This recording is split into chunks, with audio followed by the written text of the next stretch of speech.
할렐루야, 반갑습니다.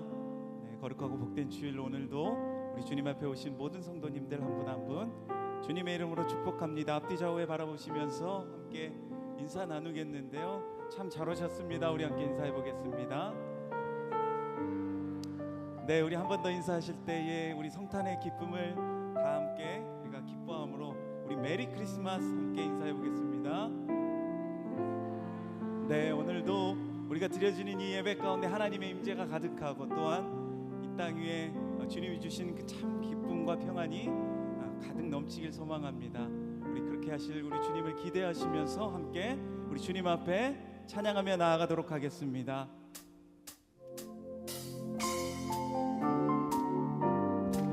우리 함께 박수치며 주님을 찬양합시다.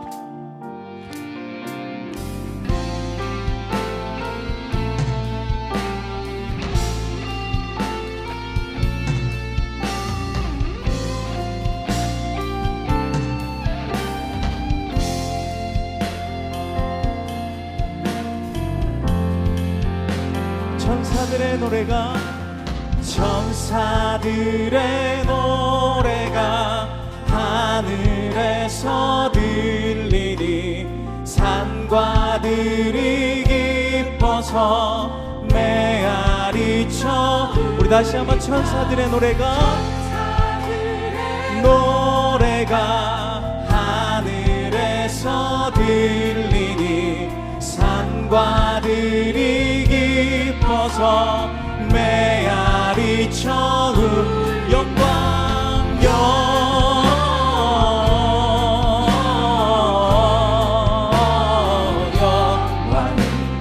높이 계신 주께 영광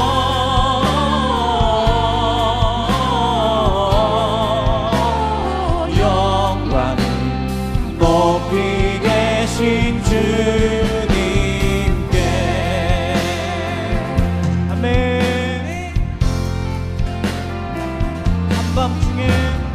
한밤중에 목자들 저희 양떼 지킬 때 아름다운 노래가 청아하게 들린다. 영광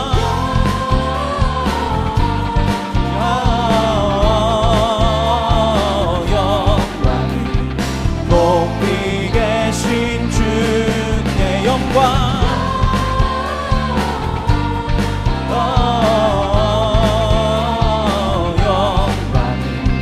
높이 계신 주님께.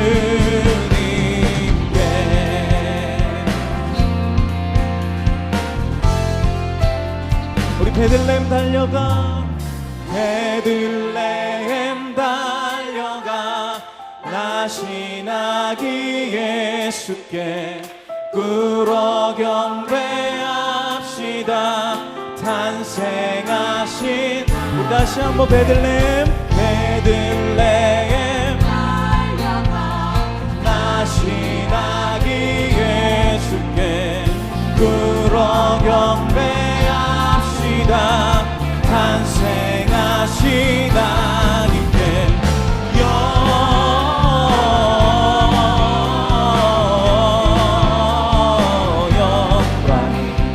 높이 계신 주께 영광.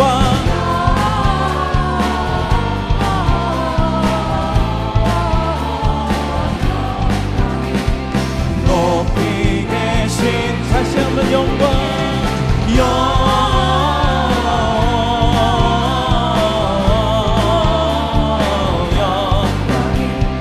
높이 계신 주께 영광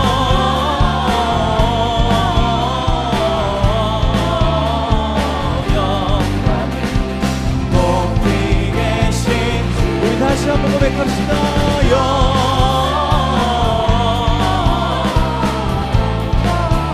우리의 모든 영광과 찬송과 경배를 주님 앞에 드립시다. 영광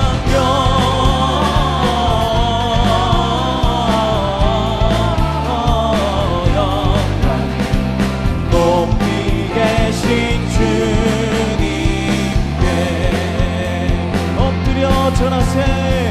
엎드려 절하세 엎드려 절하세 엎드려 절하세 구세주 엎드려 절하세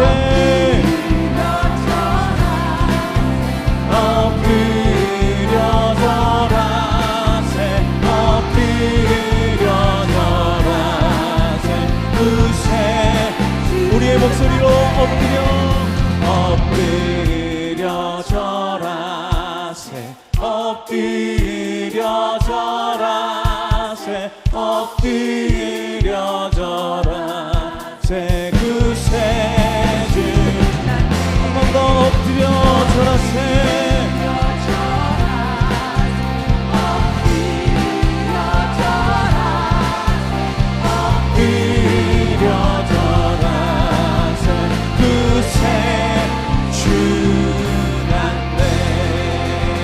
할렐루야. 이 땅에 오신 우리 주님을 찬송하며 경배합니다.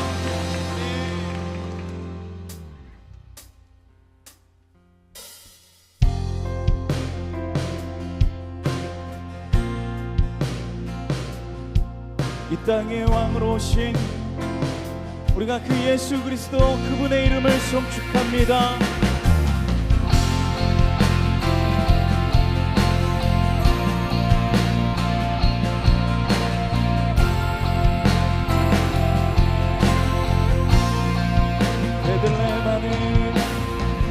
베들레헴 나는 별 보고 동방 박사들 찾아왔네. 천사 찬송 소리들의 목동들에게 주 나신 소식을 전하네. 엎드려 절하세 겸손하신 평화의 왕 예수께 왕 되신 주 앞에 나 경배합니다. 주님만 찬양받기 합당하시니 큰 존귀와 영광 홀로 받으소서. 오 주 앞에 나 나아갑니다. 그렇습니다. 주님, 우리가 주님을 경배함으로 주님 앞에 나갑니다. 햇살보다 밝게 빛나는 주의 영광 모든 어두움 물리치네. 누구도 주 앞에 다가설 수 없네. 주의 거룩한 보좌 앞에 오직 주의 보혈 주의 긍휼을 의지하여 나가리. 왕 되신 주 앞에 나 경배합니다. 주님만 찬양받기 합당하시니 큰 존귀와 영광 홀로 받으소서. 오 주 앞에 나아갑니다.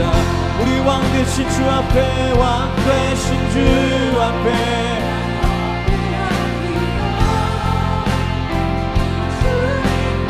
찬양받기 합당하시니 큰 존귀와 영광 홀로 받으소서. 오 주 앞에 나가 우리 다 함께 두 손 들고 왕 되신 주 앞에 왕 되신 주 앞에 경배합니다. 주님만 찬양받기 합당하시니 큰 존귀와 영광 홀로 받으소서.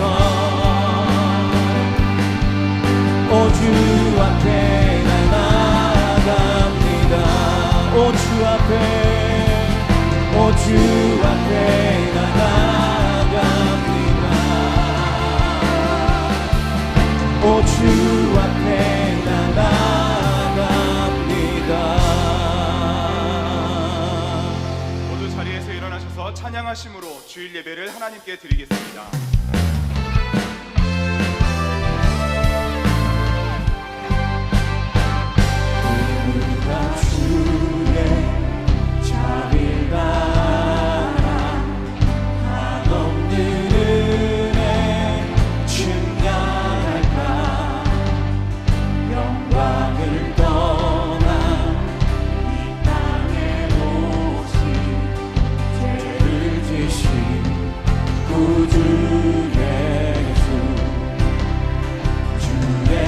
십자가 내게 말하네 영원히 난 용납됐네 아름다우신 바 나는 주의 것 그리스도 나의 산소만 할렐루야 주를 찬양하여라 할렐루야 자유케 하셨도다 죄의 저주 끊으신 주께 구원 있도다 주 예수 나의 산소나 할렐루야 주를 찬양하여라 할렐루야 자유케 하셨도다 죄의 저주 끊으신 주께 구원 있도다 주 예수 나의 산소나 그리스도 나의 산소나 당신은 나의 산소나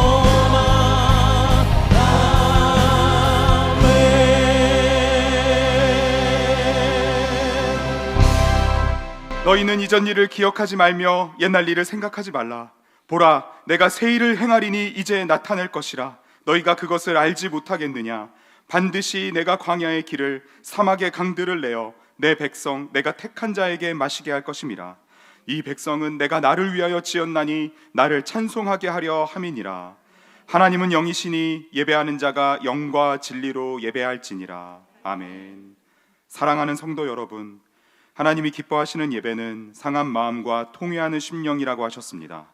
이 시간 성령께서 깨닫게 하시는 잘못들을 가지고 진실한 마음으로 각자 입을 열어 참여하는 기도를 드리겠습니다.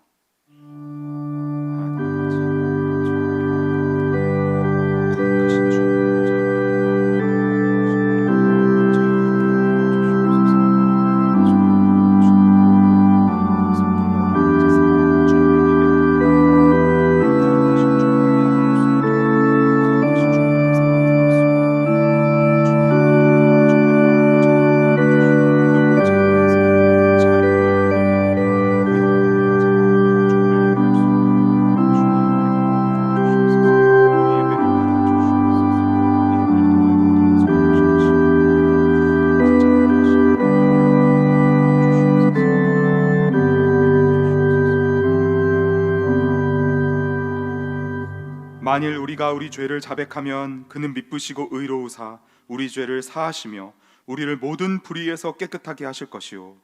사랑의 주님, 이 놀라운 용서의 은총을 허락하신 것을 감사합니다. 이제는 우리가 법 아래 있지 아니하고 은혜 아래 있기 때문에 더 이상 죄가 우리를 주관치 못하는 줄 믿습니다. 이 시간 우리를 다시 한번 성령으로 강건케 하시고 충만케 하여 주옵소서. 예수님의 이름으로 기도합니다. 아멘. 자리에 앉으셔서 함께 찬송하겠습니다.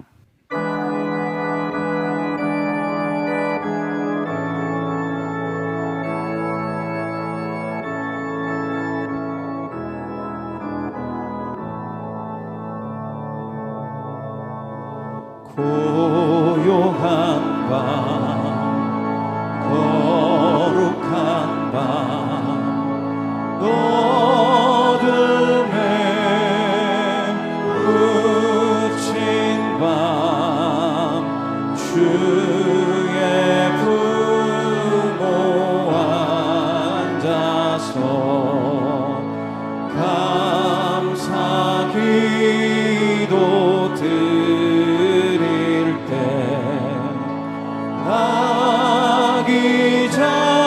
잘도 잔다. 아기 잘도 잔다. 고요한 밤, 거룩한 밤, 영광이 둘린 밤, 천군 천사 나타나 기뻐 노래 불렀네. 구주나셨도다.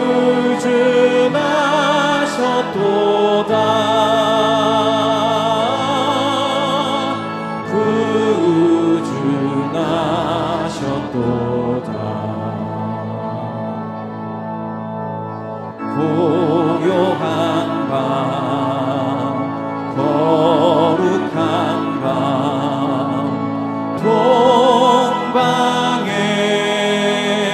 박사들 별을 보고 찾아와 불어 경배 드렸네.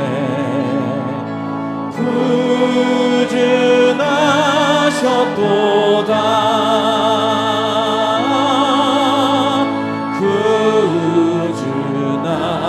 구주나셨도다. 고요한 밤, 거룩한 밤, 주 예수 나신 밤, 그의 얼굴 광채가 세상 빛이 되었네.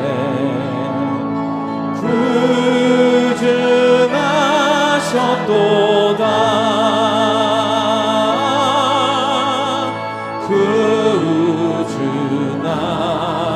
구주나셨도다.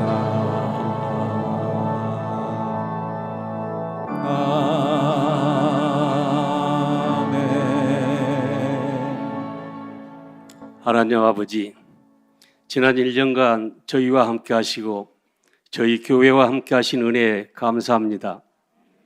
1년에 복잡단안했던 삶의 막이 서서히 내려지는 연말, 그리고 주님의 탄생하심을 축하하는 온 누리의 경사스러운 분위기 속에서 저희 모두가 분주하고 피곤한 심령과 육신을 가지고 주 앞에 나왔으니 우리에게 긍휼을 베풀어 주시옵소서.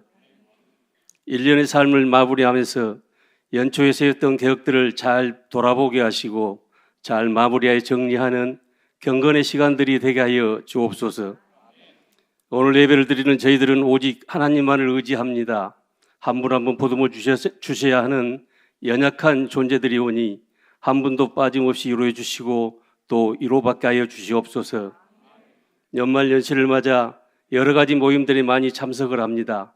어떤 모임에서도 주님의 이름을 망각하지 말게 하시고 주님의 이름을 더럽히는 일을 하지 않도록 우리에게 지혜를 허락하여 주옵소서. 새해부터는 더욱 주님께 나아가는 한 해가 되게 하여 주시고 기도에 더욱 힘쓰며 말씀을 더욱 마음속에 새기며 부지런히 순종하는 저희들이 되게 하여 주옵소서. 믿는 자들에게나 믿지 않는 자들에게나 저희가 본이 되게 하시고 우리로 인하여 주님의 복음이 전파되게 하여 주옵소서. 한 해의 삶을 인도하여 주신 하나님 아버지, 오늘 이인호 목사님의 귀한 말씀을 통하여 다시 한번 감사하게 하시고 주를 향한 사랑을 회복하는 기회가 되도록 인도하여 주시옵소서. 말씀을 듣는 우리는 진리를 깨닫고 잘못된 생각을 무너뜨리고 하나님이 기뻐하지 않는 감정을 버리게 하여 주옵소서. 목사님의 귀한 말씀을 듣고 돌아갈 때에는 우리의 마음이 가벼워져서 기쁨으로 충만하게 하시고 돌아가는 발걸음도 지켜 보호하여 주시옵소서.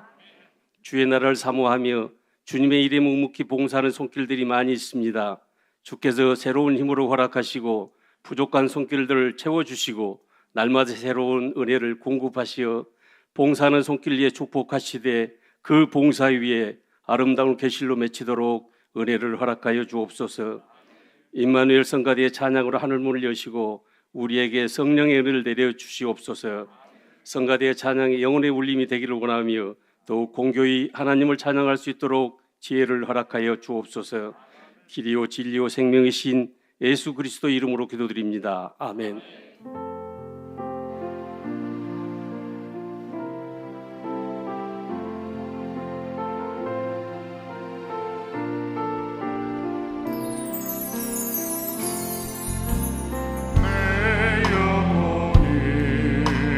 내 영혼이 주님을 찬양하며 기뻐합니다. 내 영혼이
더사랑의 교회 예배에 참여하신 모든 분들을 주님의 이름으로 환영합니다.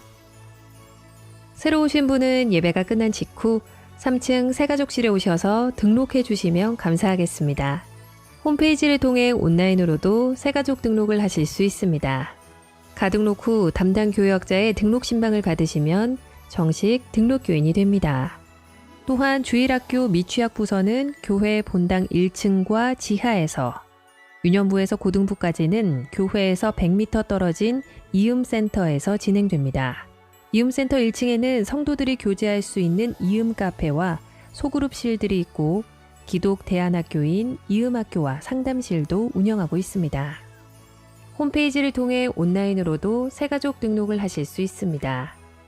또한 주일학교와 훈련, 목양, 봉사에 대한 자세한 교회 생활 안내는 홈페이지를 이용해 주시기 바랍니다. 오늘 새가족방 강의는 2과입니다. 2023 하반기 평신도 훈련 수료 예배가 지난 주일 본당에서 있었습니다. 성장반, 제자반, 사역반, 전도폭발, 퍼스펙티브 훈련생들 280여 명이 수료하며 한 해 동안 베풀어 주신 하나님의 은혜에 감사하고 찬양하는 시간이었습니다. 수료생들이 평신도 지도자로 세워져 작은 자가 천을 이루고 약한 자가 강국을 이루는 주님 나라의 비전을 함께 이루어 가도록 기도해 주시길 바랍니다. 예수님이 이 땅에 오심을 기뻐하고 축하하는 성탄 축하의 밤이 오늘 오후 5시 30분 본당에서 있습니다. 아울러 12월 25일 월요일에는 성탄 예배가 있습니다. 1부 오전 9시 30분, 2부 오전 11시 30분에 드려집니다. 성탄 예배 시 주일학교 부서 예배는 없으며 온가족 예배로 드립니다. 성도님들의 많은 참여를 부탁드립니다. 내일까지 원더풀 크리스마스라는 주제로 크리스마스 시즌 이벤트가 진행됩니다. 인생 포토 네컷 사진이 운영 중에 있습니다. 다양한 이벤트에 즐겁게 참여하셔서 행복한 추억 만드시기 바랍니다. 자세한 사항은 주보 6명 광고를 참조해 주시기 바랍니다.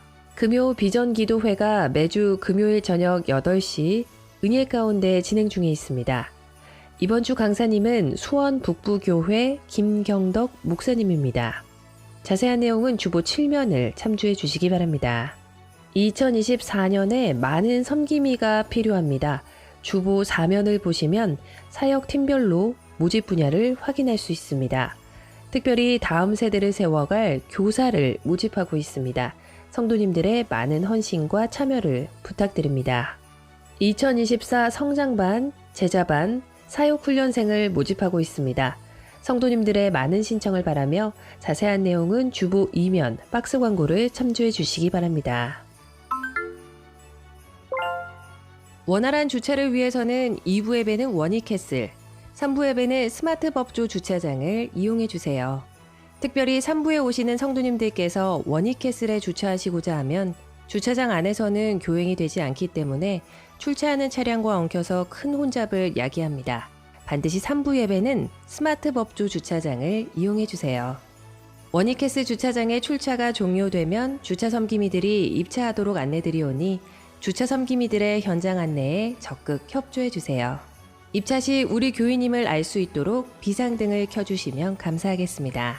신년 산상기도회 및 재직회, 8기 기도사역학교 모집, 이음 유아학교 원감 채용, 교우 동정은 주보를 참조해 주시기 바랍니다.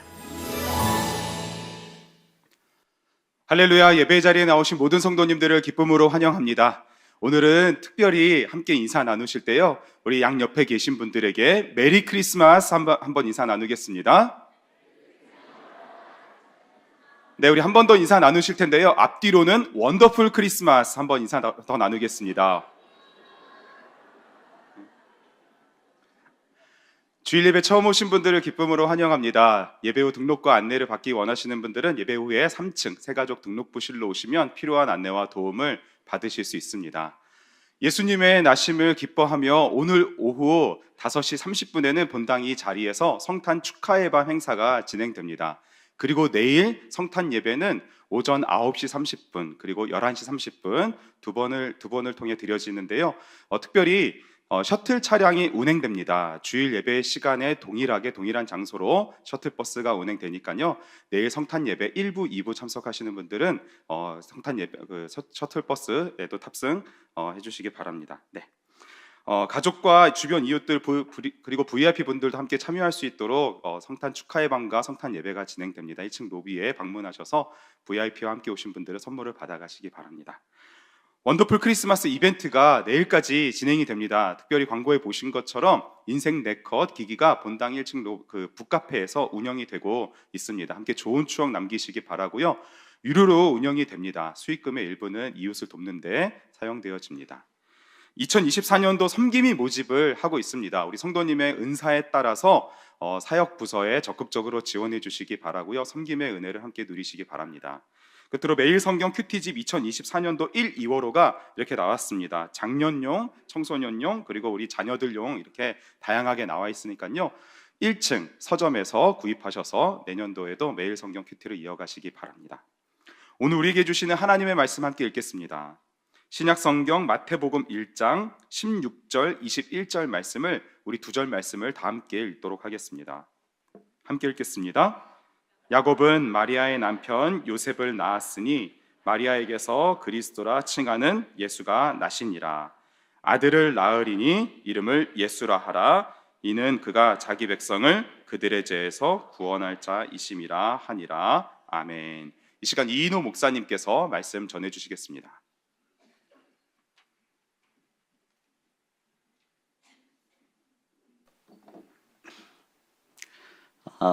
몇 년 만에 화이트 크리스마스를 맞이하고 있습니다. 오시는 길에 좀 미끄럽기도 했겠지만 미끄럽다 하는 마음보다는 와, 화이트 크리스마스다 라고 하는 마음이 더 앞서신 분, 여기 계신 분들은 아마 그런 분들일 것 같아요.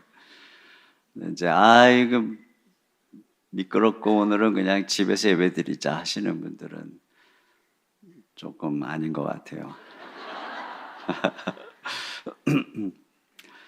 그래도 집에서도 같은 마음으로 잘 예배해 주시면 좋겠습니다.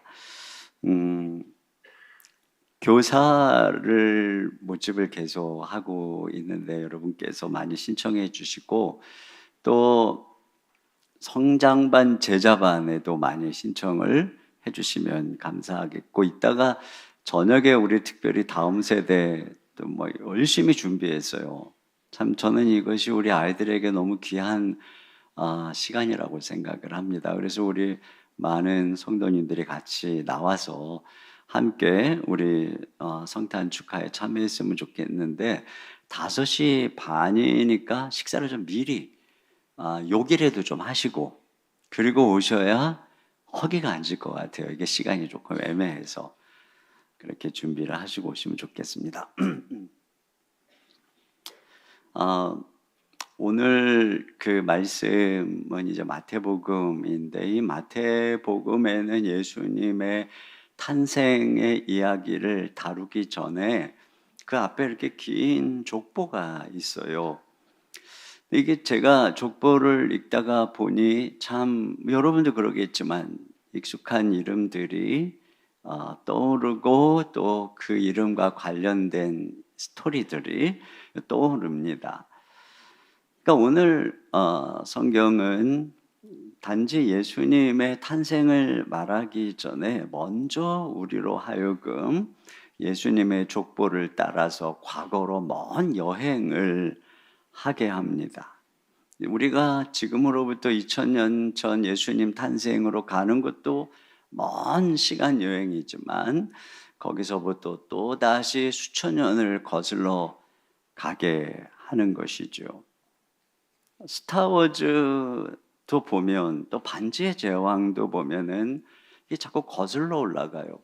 반지의 제왕의 프로도가 그 반지를 불태우는데 성공했고 악을 이기는데 성공했는데도 불구하고 또다시 그 프로도 삼촌의 이야기로 또 돌아가고, 그렇게 뭐 스타워즈도 그러죠.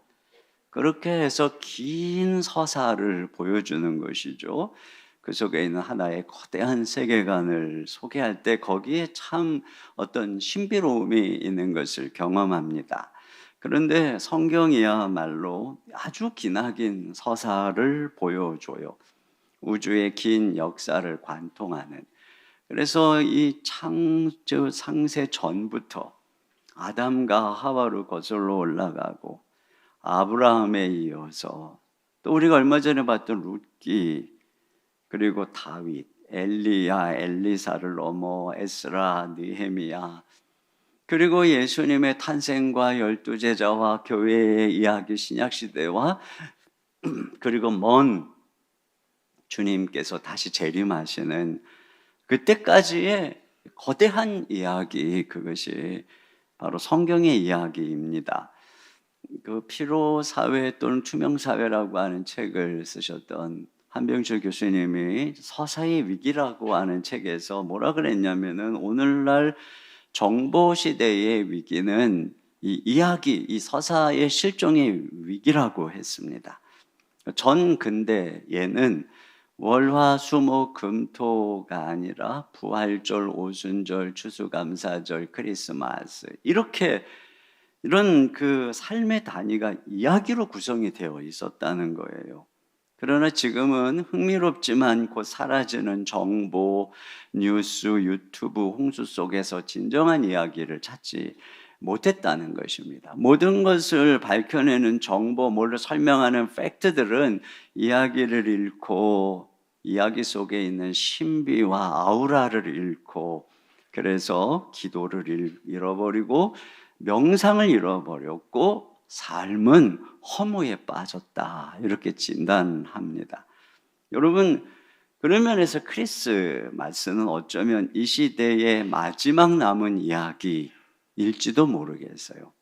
아직까지는 많은 사람들이 이 시즌을 신비롭게 바라보고 있잖아요. 그런 면에서 저는 오늘 이 족보 중에 한 이야기 속으로 들어가 보려고 하는데요. 자, 그것은 5절 6절입니다. 1장 5절 6절 같이 보겠습니다. 시작.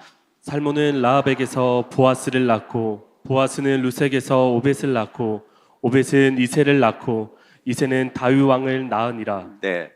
자, 이 이름들은 우리가 얼마 전 작년인가 룻기서를 아주 굉장히 은혜롭게 살펴보았기 때문에 굉장히 익숙해요. 그리고 룻기 역시 이 똑같은 족보로 끝납니다. 룻기서 4장 21절 22절입니다. 시작. 살몬은 보아스를 낳았고 보아스는 오벳을 낳았고 오벳은 이새를 낳고 이새는 다윗을 낳았더라. 네, 그러니까 여기에다가 이제 신약 마태복음에는 여인들의 이름만 넣었어요. 그래서 우리로 하여금 그 이야기 속으로 초대하고 있다는 생각을 합니다. 이 룻기의 배경은 베들레헴이잖아요. 그러니까 이 베들레헴이 바로 이 예수님의 부친 요셉의 조상들이 살던 땅이구나 하는 것을 알 수 있습니다. 그러니까 그들이 분배받은 기업이 있는 땅이죠. 그래서 요셉이 호적하러 갈 때에 그의 본적지가 바로 베들레헴이었던 것이고 만삭의 아내 마리아를 데리고 거기에 갔다가 거기서 예수님이 탄생하신 것입니다. 그런데 예수님께서 탄생하시기 바로 오래전, 그러니까 룻기면은 거의 한 1200년 정도를 거슬러 올라가는 바로 그때에도 베들레헴에서 한 아기가 태어났습니다. 그리고 그 아기로 인해서 룻기의 실패와 절망이 기쁨과 희망으로 바뀌어지고 있는 것을 보죠. 근데 그 아기가 바로 장차 인류의 슬픔을 기쁨으로 바꾸어 줄 한 아기의 탄생을 예고하는 것입니다. 그 아기, 그 룻기에 태어난 아기가 바로 룻과 보아스가 낳은 아들 오벳의 이야기입니다. 바로 그 오벳의 탄생을 통해서 오늘 이 땅에 태어나신 아기 예수님의 탄생의 이야기 속으로 함께 들어가 보려고 합니다. 첫째로 성탄의 이야기, 예수님의 탄생의 이야기는 긍휼의 성육신 이야기입니다. 헤세드, 긍휼이 이 땅에 사람으로 오신 이야기죠. 룻기서의 시작은 흉년이 들어서 베들레헴을 떠나 모압 땅으로 이주한 나오미 가정의 몰락으로 시작을 합니다. 거기서 10년을 사는 동안에 남편 죽고 두 아들이 죽었습니다. 이것은 하나님을 떠난 인생이 얼마나 위태로운 것인가를 우리에게 경고하는 것이죠. 그런데 이렇게 홀로 남겨진 나오미가 다시 베들레헴으로 돌아올 때 하나님의 긍휼이 그의 삶에 함께하는 것을 보게 되죠. 그 긍휼은 그의 자부 룻의 부쫓춤으로 시작을 해서 결국에는 기업 물을 자의 나타남, 즉 고엘의 나타남으로 절정에 이르게 됩니다. 이 룻기의 핵심은 바로 그 기업 물을 자 고엘에 있어요. 율법에는 이스라엘 백성들이 이제 가나안 땅을 기업으로 받고 그 땅에서 하나님의 백성으로 보존되고 대가 끊어지지 않도록 하기 위해서 보호해주는 법이 있습니다. 그래서 이제 어떤 남자가 결혼을 했는데 자녀가 없이 죽었을 경우에 그 경우에 다른 그 형제의 다른 그 남편의 형제가 그 홀로 남은 부인을 아내로 삼아서 그 죽은 형제를 위해서 아들을 낳아주고 그 대를 이어가게 하는 그런 율법이 있어요. 신명기 25장 5절 6절을 같이 보겠습니다. 시작. 형제들이 함께 사는데 그중 하나가 죽고 아들이 없거든 그 죽은 자의 아내는 나가서 타인에게 시집가지 말 것이요 그의 남편의 형제가 그에게로 들어가서 그를 맞이하여 아내로 삼아 그의 남편의 형제된 의무를 그에게 다 행할 것이요 그 여인이 낳은 첫 아들이 그 죽은 형제 이름을 잊게 하여 그 이름이 이스라엘 중에서 끊어지지 않게 할 것이니라. 네, 이걸 이제 뭐 계대 결혼 제도다 또는 형사 취수 제도다 여러 가지 이야기로 합니다. 자, 이렇게 해서 이제 그 대를 그 가문의 그 이름이 대를 이어가게 하고 또 한 가지는 이제 뭐 여러 가지 이유로 삶이 어려워서 빚을 졌을 때 그의 기업 토지를 담보로 이제 빼앗기게 된단 말이죠. 그런 경우에도 다른 형제가 대신 갚아주어서 그 기업을 돌려받게 하는, 물려주는 그런 제도가 있었습니다. 레위기 25장 25절입니다. 시작. 만일 내 형제가 가난하여 그의 기업 중에서 얼마를 팔았으며 그에게 가까운 기업 물을 자가 와서 그의 형제가 판 것을 물을 것이요. 네. 이걸 이제 기업 물음이라고 하는 것인데요. 자, 룻기에서는 이제 이 두 가지, 그러니까는 뭐 단순히 그냥 생계, 이삭을 주우면서 생계를 유지하는 그런 차원을 뛰어넘는, 그래서 토지를 물려받고 동시에 멸문될 가문을 복원하는 책임을 떠안는 자, 근데 그를 가리켜서 기업 물을 자, 이거 고엘이라고 가리키는 것입니다. 근데 나오미의 상황이 지금 딱 이 고엘이 필요한 상황인 거예요. 왜냐하면 그 집안에 남자가 다 죽었기 때문에 대가 끊어질 위기에 놓여 있고 10년 전에 떠날 때 아마도 뭐 그 땅을 빌려주고 돈을 받아가지고 갔을 것 같아요. 그런데 이제는 텅 비어서 돌아왔기 때문에 그 땅을 되찾을 능력도 없고, 그러니까 그에게, 이 나오미에게 회복이라고 하는 한 가지 희망이 있다면 누군가가 그에게 기업 물을 자 고엘이 되어주는 것입니다. 그런데 이 나오미에게 고엘이 나타날 확률은 아주 희박한 상황이에요. 왜냐하면 조금 전에 율법의 그 신명기 또 레위기 말씀을 보았지만 이 고엘의 직접적인 의무는 형제의 의무입니다. 근데 나오미의 경우에는 그 두 아들이 다 죽었기 때문에 이제 남아있는 룻이 쫓아왔으니까 그 룻이 설사 옆에 며느리가 있다고 할지라도 이 여인을 취해서 그 집안의 대를 이어줄 형제가 없는 것입니다. 근데 이것을 친족에게 기대한다는 것은 너무 실현 가능성이 없는 얘기예요. 왜냐하면 성경을 보면 형제조차도 자기가 이 고엘의 역할을 하지 않겠다고 하는 일들이 빈번한데 누가 어떤 먼 친척이 형제도 아닌데 그 집안의 대를 이어주겠다고 하겠습니까? 그래서 여기 룻기에도 보면은 그 나오미의 가장 가까운 친족이 자기 기업물을 짜 안 하겠다, 포기하는 그런 내용을 보게 되는 것이죠. 그랬기 때문에 나오미가 며느리들에게 나 따라오지 말고 너네 어미 집으로 고국으로 돌아가서 거기서 결혼하고 잘 살아라 이렇게 보냈던 것입니다. 근데 이렇게 이제 가능성이 없는 상황인데 그 일이 일어난 거예요.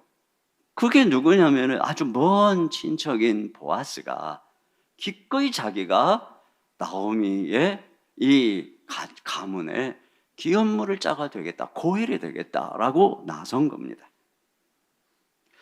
참 궁금한 게 그거죠. 도대체 무엇이 그로 하여금 고엘을 자처하게 한 걸까? 율법에 형제의 의무로 규정되어 있는 이 고엘의 책임을 무엇이 먼 친척인 보아스로 하여금 떠맡게 한 걸까?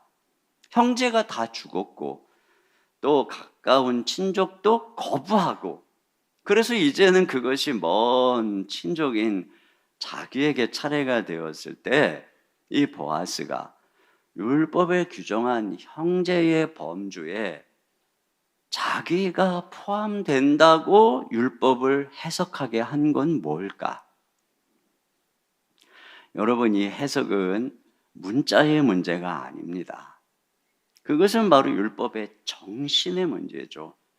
그 핵심 정신인 긍휼, 헤세드의 문제예요. 그러니까 보아스의 마음에는 그게 있었던 거죠. 헤세드의 마음, 이 긍휼의 사랑의 마음이 있었던 것입니다. 근데 그것이 있었기 때문에 그로 하여금 먼 친척인 나오미의 일을 외면하지 못하게 하고 자기를 그 율법의 그 형제가 가져야 되는 의무의 범주에 자기를 집어넣은 것입니다. 유대인들은 율법을 갖고 있었고 그 율법을 따라서 육체의 할례를 받았지만 그들의 문제는 마음의 할례를 받지 못한 거였어요. 율법을 지키는 척 하는데 마음에는 없었던 것입니다. 그래서 언제나 율법을 자기 이익을 따라 해석을 했고 내 이웃을 내 명과 같이 사랑하는 것이 율법의 전체 핵심이라는 그 정신을 따르지 않았습니다. 그런데 이 보아스는 문자가 아니라 하나님의 마음을, 율법의 정신을 소유하고 있었던 것이죠. 근데 그것은 룻도 마찬가지였어요. 여러분, 율법에 의하면은 남편이 죽었는데 이 형제까지도 없으면 여자는 다른 곳으로 마음껏 시집갈 수 있습니다. 그러니까 룻이 비록 시어머니가 불쌍해서 따라왔지만 얼마든지 그 베들레헴에 있는 다른 젊은 남자와 결혼할 수가 있었습니다. 그런데 룻은 죽은 남편의 가문을 위해서 이 기업물을 짜로 자처한 보아스와 결혼을 합니다. 근데 보아스는 이런 룻에 대해서 네가 이것이 나오미에게 베푸는 더 큰 헤세드다, 더 큰 인애, 사랑이다라고 얘기를 합니다. 룻기 3장 10절입니다. 시작. 그가 이르되 내 딸아 여호와께서 내게 복 주시기를 원하노라. 내가 가난하건 부하건 젊은 자를 따르지 아니하였으니 내가 베푼 인애가 처음보다 나중이 더하도다. 네, 그러니까 룻도 이렇게 율법의 정신인 긍휼을, 사랑을 따르고 있었던 거죠. 그렇게 두 사람이, 이 보아스와 룻이 결혼해서 태어난 아들이 오벳입니다. 오벳. 그 오벳이 나오미의 품에 안길 때 비로소 나오미의 삶이 구원을 받는 것이고 그 가문이 구원을 받는 것이죠. 여러분, 무엇이 나오미의 품 안에 오벳을 안겨주었을까요? 무엇이 멸문과 생존의 위기에 처한 나오미로 하여금 살게 하고 가문을 잇게 하고 자기를 노년에 봉양할 자가 있게 한 걸까?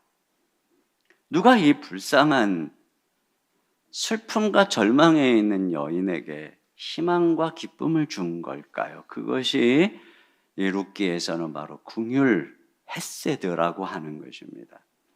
이스라엘의 율법이 있었죠.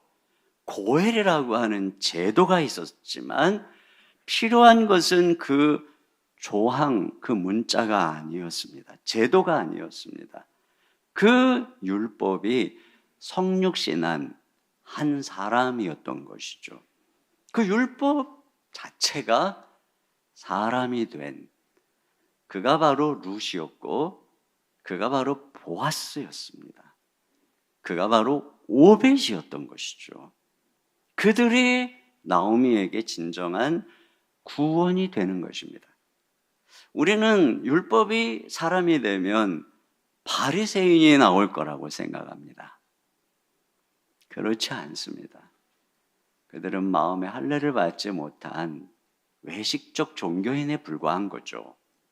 성경은 율법이 진정 사람이 되면 룻이 나오고 보아스가 나오고 오벳이 나오고 다윗이 나온다는 것입니다.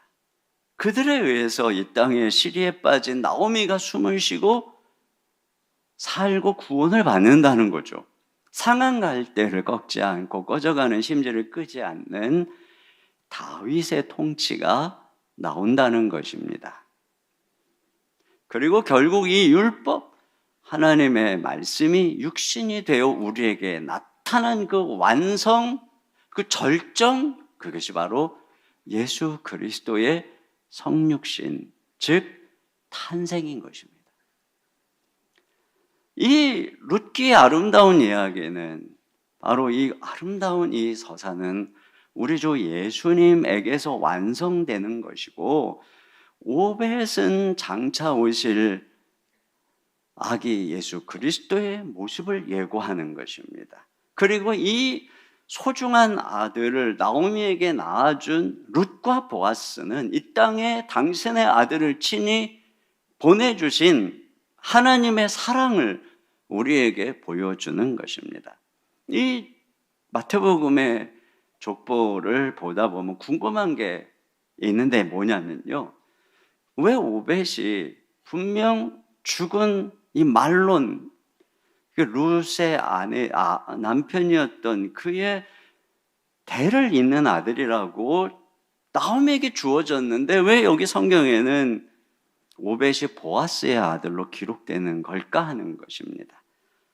여러 설명이 있는데 한 가지 그럴듯한 설명은 뭐냐면 보아스가 결혼을 할 때 분명 아들이 없었던 것 같아요. 그가 뭐 노총각이었다는 설도 있고 뭐 하여튼 여러 가지 이야기가 어쨌든 분명하게 나오는 것은 자녀가 없었어요.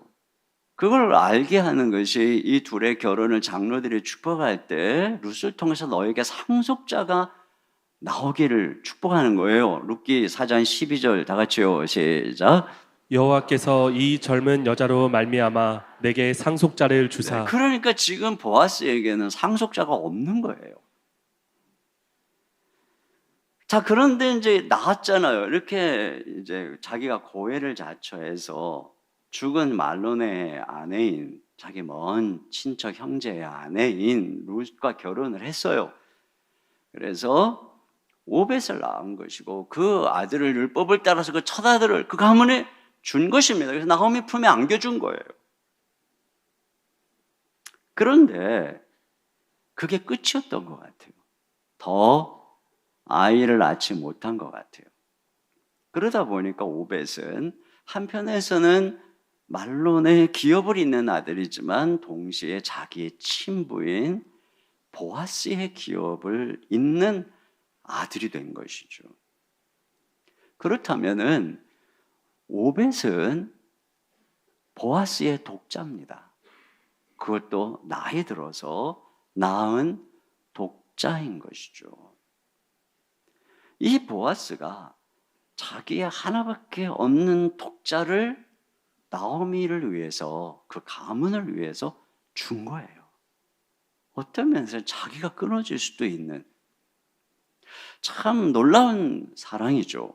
근데 저는 이 부분을 묵상하다가 하나님께서 우리를 위해서 당신의 하나밖에 없는 아들 독생자를 주셨다는 의미가 마음에 깊이 와닿았습니다. 이것은 정말 하나님이 우리를 위해서 자신의 모든 것을 다 던진다는 이 깊은 사랑의 표현이구나. 나오미 같은 절망 속에 있는 우리를 긍휼히 여기셔서 그분이 우리의 희망, 우리의 기쁨을 위해서 당신의 아들을 우리의 품 안에 안겨주신 것이구나. 근데 그게 뭘까?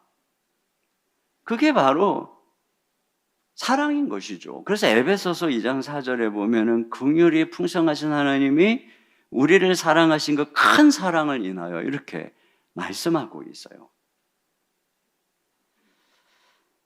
여러분, 저는 이 말씀을 보면서 이 율법의 정신을 행하시고 친히 나타내신 분이 하나님 자신이구나. 하나님께서 당신의 아들 독생자를 이 땅에 보내주신 이 사건이야말로 하나님이 친히 율법 그대로 고엘이 되신 이 사건인 것이죠. 그래서 저는 이 부분을 생각하면서 정말로 율법은 인간이 만들어낸 법 또는 어떤 도덕률이 아니라 하나님의 성품이고 하나님의 말씀이구나, 계명이구나. 이게 확신이 주어지는 거예요. 왜냐하면 결국 하나님이 그런 분이니까. 하나님은 역사 속에 그 율법의 핵심인 내 이웃을 내 몸과 같이 사랑하는 그 긍휼, 그 헤세드를 당신의 아들을 우리에게 보내주심으로써 나타내고 있는 것이에요. 하나님은 사랑인 것입니다. 갈라디아서 5장 14절 다 같이 봅니다. 시작. 온 율법은 내 이웃 사랑하기를 내 자신같이 하라 하신 한 말씀에서 이루어졌나니. 네, 이렇게 하나님의 사랑이 나타난 것이 성탄입니다. 하나님의 이 사랑 헤세드가 성육신한 것이 바로 예수 그리스도의 탄생이죠. 그러니까 성탄은 이렇게 아름다운 이야기입니다. 두 번째는 성탄은 부끄럽고 초라한 자들을 향한 위로와 기쁨의 이야기입니다. 이렇게 태어난 오벳으로 한번 초점을 옮겨보죠. 그의 이름의 의미는 섬김, 종이라고 하는 이름을 갖고 있어요. 그 이름에 그의 운명이 담겨져 있습니다. 보아스와 룻이 결혼할 때 이미 그의 운명이 결정지어졌어요. 이 죽은 남편의 가문 불행한 나오미의 가정을 위한 아이로 드리기로 작정되었습니다. 오벳은 유력자인 보아스의 가정의 금수저로 태어났지만 그러나 그 아이는 이 몰락한 가정의 비극과 절망을 짐지우고 그 가정에 고엘로 들여진 것이죠. 이것이 이 오벳의 탄생의 목적이었어요. 그래서 이 아이가 태어났을 때 여인들은 그 오벳을 기업물을 짜 고엘이라고 불렀습니다. 그리고 이 아이가 나오미에게 기쁨이 되고 이 아이 안에서 나오미는 이제 희망을 찾게 된 것이에요. 그 누군가의 이런 비극을 짊어지고 고엘로 태어난 이 오벳을 바라보면서 이런 생각이 들지요. 나오미에게는 너무나 기쁜 소식인데 오벳도 그랬을까? 아직은 뭘 모르는 이 오벳이 사춘기가 지나고 시간이 지나면서 자기의 어깨에 인생의 이 짐지어진 운명을 생각했을 때 그가 과연 어떠했을까? 언젠가 제가 텔레비전에서 한 유명한 정제 정신과 의사가 상담하는 이야기하는 프로그램을 보았어요. 양씨성을 가진 두 형제 정신과 의사인데요. 이 아주 스타 의사라고 합니다. 근데 이분들이 뭐라고 이제 얘기를 하냐면 이 부모는 자식을 낳겠다고 결정과 선택을 해서 세상에 내놨는데 정작 자식은 무슨 자기가 어떤 선택과 결정도 하지 않은 채 세상에 태어났다는 거예요. 그렇기 때문에 이 선택한 결정한 부모가 최선을 다해서 그 아이를 키우는 것은 당연한 의무이고 그것이 자기 선택에 책임을 지는 것이다, 이런 얘기를 하더라고요. 맞는 말이죠. 그러면서 그런 부모가 내가 널 키우면서 얼마나 고생을 했는지 아냐라고 생색을 내는 것은 잘못된 거라는 얘기예요. 그것도 저는 어느 정도 동의합니다. 그런데 자녀 입장에서는 자기가 선택해서 나온 것이 아니기 때문에 부모를 책임질 이유가 없다는 거예요. 부모가 자녀를 양육할 의무는 있지만 자녀가 부모를 봉양할 의무는 없다는 겁니다. 제가 우연히 그 이야기를 듣다가 아니, 이 공영방송에서 이런 내용들이 이렇게 거침없이 나오는 그런 시대인가? 그래서 제가 그게 이제 설교 준비하다가 생각이 나가지고 이제 검색을 해봤더니 다른 얘기는 안 나오고 어느 프로에 나와서 자기가 이런 얘기를 하는 바람에 부모 세대에게는 악플을 받고 다음 세대에는 칭찬을 받았다라는 우스갯소리를 했다, 이런 게 나오더라고요. 자랑인 거죠, 자랑. 나 이렇게 핍박받고 있어, 젊은 너네들을 위해서. 이런 사고가 이 시대에 팽배해서 그런 것인지 요즘 세대들은 나았으면 책임지라는 것이고 남들 다 해주는 거 해주면서 대단한 거 해주는 것처럼 생색내지 말라는 것이고 또 뭔가가 좀 부족하다 싶으면 책임지도 못할 거면서 왜 나왔냐고 이렇게 따지는 거예요. 반면에 이 시대의 부모들은 늘 미안해요. 온 힘을 다해서 다 희생하고서도 남들처럼 더 해주지 못해서 미안하고 최선을 다해서 해줘도 뭔가 늘 부족하다고 말하는 자녀 앞에서 미안하고 그렇게 해줘도 그건 마땅히 부모가 해야 될 일이고 나는 부모 봉양할 책임이 없다고 말을 하는데 만약에 부모가 좀 무능하거나 가난하거나 부족한 게 있다면 그런 말 들을 게 뻔하잖아요. 뭘 해준 게 있다고 내가 부모를 책임집니까? 라고 외면할 게 뻔한 것 아닐까요? 그래서 이런 생각을 가지고 있는 오늘날의 세대들은 아이를 낳으려고 하지 않는 것 같아요. 스스로가 이런 생각을 가지고 살기 때문에. 이런 정신과 의사의 눈으로 보면은 여기 지금 성경에 시어머니를 위해서 희생하는 룻은 제정신이 아니고 자기 아들을 내어주는 보아스는 더 제정신이 아니고 오벳의 이야기는 그야말로 아동학대고 착취인 것이죠. 오벳이 어느 날 사춘기 때 좀 방황하다가 이분들을 찾아가면 분명히 그럴 것입니다. 너는 네가 원해서 태어난 것이 아니고 그러니까 너에게는 이 상황에 아무런 책임이 없어. 그 짐을 다 벗어버리고 너는 너만을 위해서 살아도 돼. 나오면은 나옴이고 네 인생은 네 인생이야.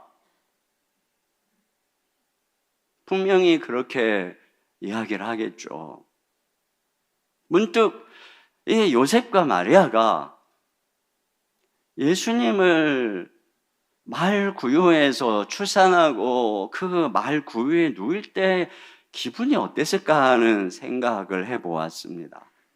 아무리 출산을 위해서 깨끗하게 좀 임시로 치웠다 하더라도 말 먹이를 먹이던 그 마국간의 그 구유 여전히 벌레, 세균 이런 것들이 많았을 그곳에 그 예고된 그것도 하나님의 아들인 예수님을 누일 때 아마 굉장히 마음에 미안한 마음이 많았을 것 같아요. 오늘날에 정신과 의사라면 그랬겠죠. 어렸을 때 아이를 말구유에 누인 것 자체가 그 아이에게 알게 모르게 상처가 될 수 있습니다. 출생 때부터 환영받지 못하는 환경으로 인해서 이것이 그 아이의 열등감과 낮은 자존감의 이유가 될 수 있습니다.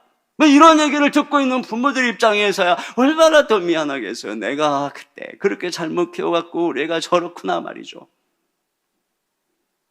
잘 나가는 부유하고 권력 있는 부모를 만났으면 참 좋았을 텐데 어쩌다가 이렇게 무능한 아빠를 만났는지 너무나 부끄럽고 미안하구나. 뭐 그런 마음이었을 것 같아요. 그런데 사실은 이 초라한 두 사람을 부모로 선택한 분은 누구일까요? 이미 하나님께서 천사를 통해서 마리아와 요셉에게 여기 지금 예고를 하고 있습니다. 그렇다면은 이 지금 아직 잉태하기 전이니까 예고할 때에 이 예수님은 어디에 계셨는가요? 당연히 그분은 아직은 하늘에 하나님으로서 계시는 것이에요. 그러니까 예수님은 다 알고 계시는 것입니다. 자기를 잉태할 그 모친인 마리아가 얼마나 평범한 시골 처녀였는지, 요셉이 역시 이 갈릴리 63개 마을에서는 그 나사렛이라고 하는 이름조차 끼지 못하는 그 후진 동네입니다. 그곳에 가난한 목수라고 하는 사실을 아셨죠. 이 부부가 자기가 출생할 때 이 출생이 얼마나 중요한 것입니까? 그렇다면 뭐 뒷돈을 주든지 인맥을 사용하든지 권력을 이용해서라도 작은 방 하나 얻을 수 있는 뭐 그럴 만한 능력도 없는 그런 분이라는 것도 아셨어요. 그래서 결국은 자신을 말구유에서 출생할 것이고 냄새나는 말구유에 누일 거라는 사실도 아셨어요. 아무도 알아주지 않는 평범하고 가난한 부모라는 사실을 알았어요. 그런데 예수님은 오히려 그분들을 선택하신 것입니다. 그분들을 부끄러워하지 않고 그분들에게 자신을 맡겼습니다. 말 안에 둔 이 구유를 조금도 싫다하지 않으시고 한없이 평안해 하셨고 해맑은 웃음으로 부모에게 한없는 기쁨을 주었습니다. 예수님은 이 가난한 부모를 스스로 미안해서 어떨 줄 하는 그 분들을 한 번도 부끄러워한 적이 없으세요. 그분들을 부끄러워한 것이 아니라 오히려 예수님은 이 초라한 가정을 선택하셔서 그분들의 위로가 되고 그분들의 희망이 되고 그분들의 기쁨이 되시기로 작정하신 것입니다. 그래서 이 가난한 가정의 선물로 태어난 것이죠. 여러분, 이렇게 이 땅에 오신 예수님에 대해서 천사가 뭐라고 그분을 예고하고 있는지를 보세요. 마태복음 1장 21절입니다. 시작. 아들을 낳으리니 이름을 예수라 하라. 이는 그가 자기 백성을 그들의 죄에서 구원할 자이심이라 하니라. 네. 그러니까 예수님은 우리의 모든 죄를 짊어지시고 우리의 모든 이 절망과 실패의 운명을 짊어지시고 이 땅에 태어나신 것입니다. 그래서 마가복음 10장 45절에 예수님 이렇게 얘기합니다. 시작. 인자가 온 것은 섬김을 받으려 함이 아니라 도리어 섬기려 하고 자기 목숨을 많은 사람의 대속물로 주려 함이니라. 이와 같이 예수님은 철저히 자기 자신을 위한 삶이 아니라 오히려 자신의 삶을 우리를 위해 선물로 베푸시려고 오신 것이에요. 오벳이 나오미의 기쁨을 위해서 주어진 운명을 받아들이고 살아갔듯이 예수님은 모든 인류의 기쁨을 위해서 하나님께 보냄 받은 것이고 그렇게 선택받았던 것입니다. 오늘날 사람들은 얘기합니다. 내 인생은 그 누구의 소유도 아니고 나 자신의 것이요. 나는 그 누구의 기쁨이 되기도 싫고 그 누구를 위한 선물이 되기도 싫고 오직 나 자신의 삶을 살고 싶소. 이 말씀을 묵상하는 내내 이러한 목소리가 제 귀에 메아리 쳤습니다. 그리고 이 설교를 하는 입장에서 정말 곤란함을 느끼는 거예요. 요즘에는 정말 그런 거 자주 느낍니다. 설교의 성경을 설교하는데 얼마 전에 교회에 대해서 설교할 때도 그렇고 너무너무 곤란함을 느끼는 거예요.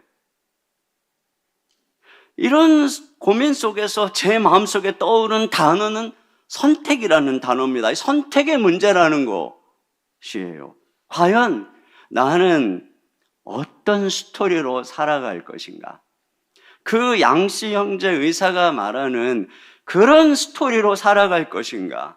오늘날 상담학자와 많은 현대인들이 말하는 자신의 삶을 주장하면서 그런 스토리로 살아갈 것인가? 모든 동물들이 그렇죠. 낳아준 부모를 모르고 오직 자신만을 위해 살고 자기 새끼만을 위해 살다가 죽는 것처럼 우리도 그러한 동물적 본능의 이야기에 일부러 나 자신을 여기면서 살아갈 것인가? 아니면 그리스도 안에서 내 삶에는 하나님의 목적이 있고 우리도 우리의 주이신 예수님처럼 이 어지러운 세상 속에 누군가의 기쁨, 누군가의 고일이 되기 위해서 태어났다는 그 스토리를 선택할 것인가? 어떤 이야기를 선택하고 내가 어떤 이야기에 일부러 살아갈 것인가? 이건 우리의 선택의 문제인 것입니다. 왜 예수님께서는 이 땅에 오셨을까요? 저 높은 곳에서 낮은 곳으로 내려오신 예수님의 삶의 의미는 무엇일까요? 말 구유에서 태어나 가난하게 사시다가 십자가에서 달려 죽으신 예수님이 우리에게 주시는 메시지는 무엇일까요? 그 예수님이 죽으시고 부활해서 우리의 주가 되어 우리 안에 거하시면서 날마다 우리에게 주시는 힘은 무엇일까요? 그것은 바로 이 세상의 스토리를 뒤집는 힘입니다. 업사이드 다운의 능력인 것이죠. 왜? 나를 흑수저로 낳았냐고 불평하고 원망하는 것이 아니라 오히려 그 가련하고 미안해하고 초라해야 하는 흑수저 부모의 위로와 기쁨이 되게 하시려는 것입니다. 왜 내 주변에는 도움도 안 되고 이렇게 짐스러운 형제 자매만 있냐고 원망 불평하는 것이 아니라 저 야곱의 아들 요셉처럼 내가 이 모든 형제를 책임지고 내가 그들의 위로와 기쁨이 되기 위해 부름받았다는 그 의식과 삶을 살게 하려는 것입니다. 그래서 누군가 초라하고 부끄러워하는 그 어떤 이에게 다가가 그들의 기쁨이 되고 그래서 이 세상의 기쁨이 되라고 부른 것이죠. 여러분, 주님께서는 가난한 부모만 부끄러워하신 게 아닙니다. 예수님 탄생을 축하하는 첫 하객으로 초대받은 사람들은 들판에서 양을 치는 목자들이었습니다. 그들은 천민 중에 천민이었어요. 배우지 못한 무식한 자들이고 성전에 들어갈 자격이 없어서 성전 바깥마당에 머물러야 되는 자들이었는데 우리 주님이 그들을 첫 하객으로 부르신 것을 보게 됩니다. 그래서 주님은 천군 천사들을 목자들에게 보내고 자기의 탄생을 가장 먼저 알리죠. 그래서 누가복음 2장 13절 다 같이 보겠습니다. 시작. 호련히 수많은 천군이 그 천사들과 함께 하나님을 찬송하여 이르되 네, 그 들판에 밤에 말이죠. 호련히 천군 천사가 나타났습니다. 어떤 오케스트라도 어떤 합창대도 그 찬송을 흉내낼 수 없는 어마어마한 지구상 최고의 공연이 지금 하늘에서 이루어지고 있는 것이죠. 그런데 그 엄청난 공연의 청중이 누굽니까? 낮고 천한 목자들입니다. 그것도 소수의. 그런데 주님께서는 그들에게 그 천사를 보내서 당신의 기쁜 소식을 알리기를 부끄러워하지 않았습니다. 그래서 그 들판이 영광스러운 성전이 되었고 가장 웅대한 오페라 하우스가 된 것이죠. 만약에 우리에게 하객을 선택하라면 금은 보화를 가져올 수 있는 잘 사는 명성 있는 집안 좋고 학벌 좋은 사람들을 선택했을지도 몰라요. 그러나 예수님께서는 이 세상에 무엇을 얻으려고 오신 것이 아니라 자신을 필요하러 하는 자들에게 오셨던 것입니다. 여러분, 이 지금 룻기 이야기가 바로 메시아가 나온 가정의 스토리를 우리에게 보여주는 것입니다. 아무 데서나 다윗이 나오고 아무 데서나 메시아가 나오는 게 아닙니다. 다른 사람의 짐을 짊어질 줄 아는 그 가정에서 한 민족을 짊어지는 지도자가 나온 것이고 그 가문에서 온 인류의 짐을 짊어지는 메시아가 나온 것은 절대로 우연이 아닌 것이죠.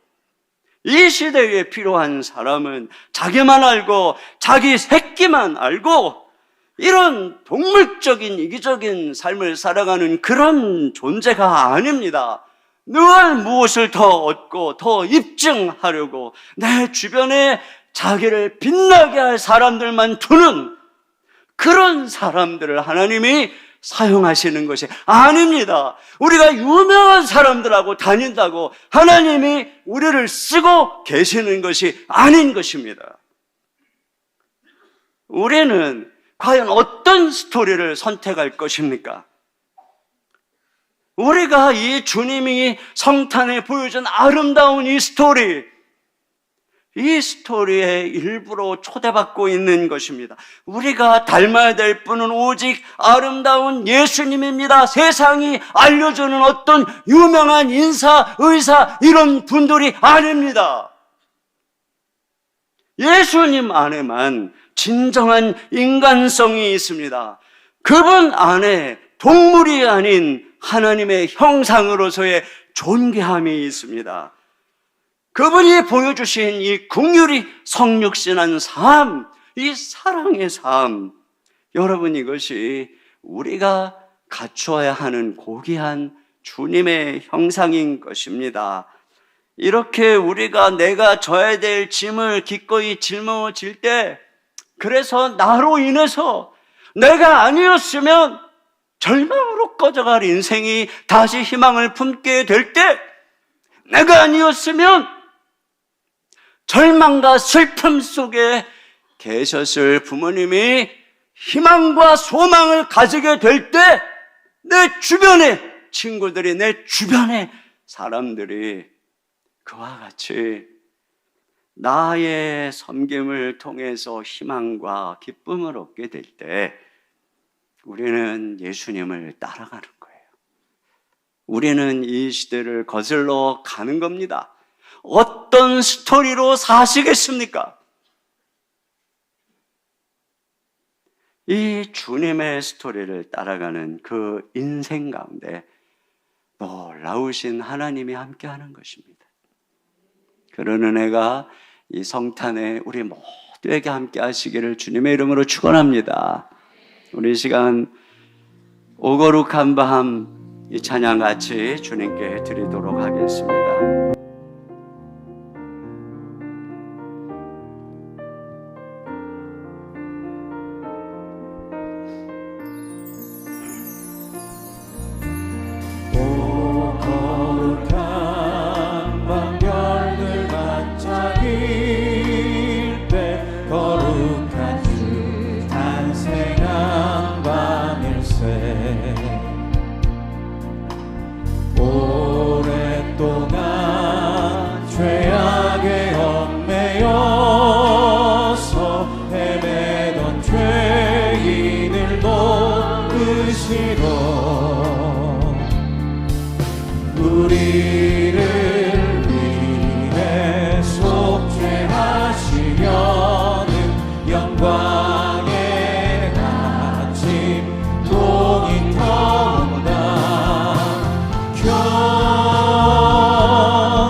경배하라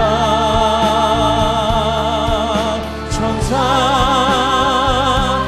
기쁜 소리 오 거룩한 바 주님 탄생하신 바 그 힘과 영광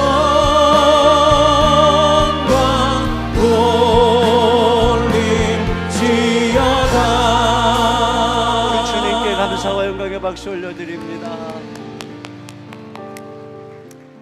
우리 같이 기도 제목 잠깐 읽고 한 목소리로 기도하겠습니다. 함께 읽겠습니다. 성탄의 이야기가 우리를 긍휼히 여기사 우리의 희망 기쁨을 위해 기꺼이 독생자를 이 땅에 보내주신 하나님의 크신 사랑의 이야기임을 온전히 깨닫게 하소서. 초라하고 부끄러운 죄 많은 우리를 위해 우리의 고엘이 되시고 우리의 기업을 회복시켜 주시며 최고의 구원의 선물로 오신 예수님을 믿고 새로운 삶의 소망을 갖게 하소서. 이기적인 삶을 살라는 세상의 이야기를 거부하고 하나님의 아름다운 이야기의 일부가 되어 누군가의 구원이 되고 누군가의 기쁨이 되는 삶을 기꺼이 살게 하소서. 우리 같이 한 목소리로 기도하겠습니다. 하나님 아버지 참으로 감사합니다. 주님 나오미와 같이 깨지고 절망 가운데 회복할 수 없는 인생이다. 하나님 놀라운 주님으로 놀라운 사랑으로 우리에게 예수님을 보내주시고 예수님 안에서 우리의 삶이 회복되고 다시 일어날 수 있는 그 놀라운 은혜 허락해 주시면 감사합니다. 아버지 하나님 이 아름다운 사랑의 이야기 우리 주님이 참으로 진이 있는 되어 자신의 삶을 우리에게 내어주신 이 아름다운 주님이 이것이 우리가 살아갈 이야기를 다시 한번 기도합니다. 그렇게 이 땅에 오신 예수님 안에만 우리의 진정한 삶과 희망이 있음을 주님 앞에 고백하며 나아갑니다. 주여 우리가 이 세상의 이야기 이렇게 하면은 세상의 이야기가 아니라 우리 하나님의 우리 예수님의 보여주신 아름다운 사랑의 이야기로 살아갈 수 있도록 인도해 주시고 우리의 살아가는 하나님의 사랑들에게 주님의 은혜가 함께해 주셔서 주님 우리를 통해 주로가 영혼들이 잡히는 분들이 생기고 희망과 소망을 얻는 내 역사를 주님이 허락해 주실 줄로 믿습니다. 하나님 아버지 당신의 독생자 아들을 우리에게 보내주시는 그 큰 사랑 이해할 수 없는 하나님의 그 긍휼로 우리에게 고해를 보내주시고 우리의 생명의 회복자를 보내주시고 주님 우리를 하나님의 백성으로 삼아주시고 절망 가운데 소망을 주시며 슬픔을 기쁨으로 바꾸어 주셔서 감사합니다. 주님 이 땅의 소망은 오직 하나님의 이 사랑의 이야기 우리 주 예수님의 이 아름다운 사랑의 이야기 안에만 있는 줄 믿습니다.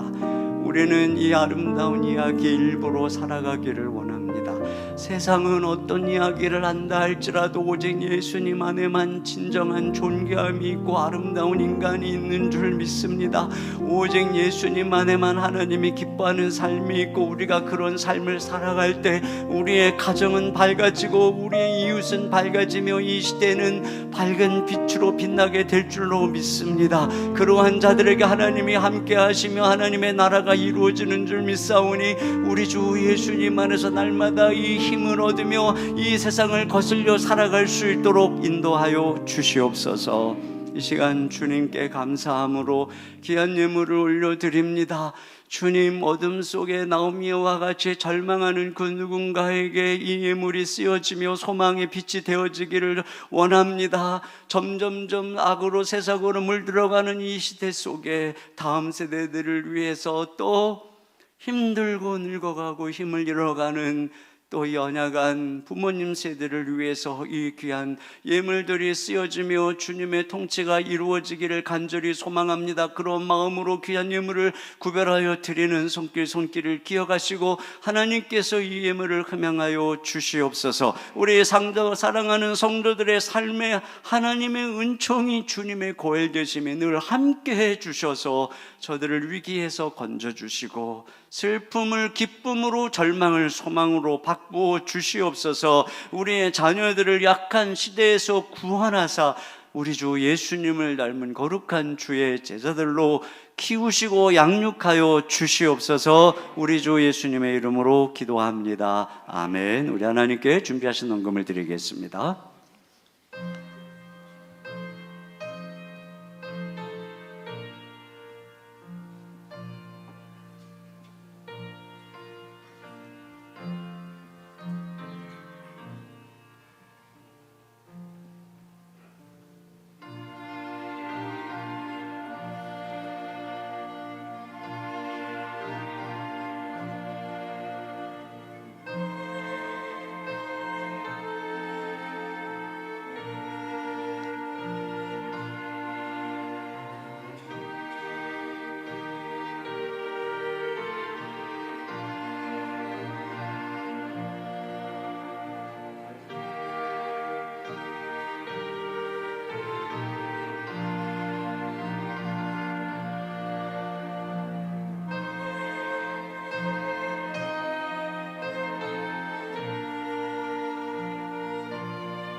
모두 자리에서 일어나셔서 우리에게 예수님을 보내주신 하나님께 찬양 드리겠습니다.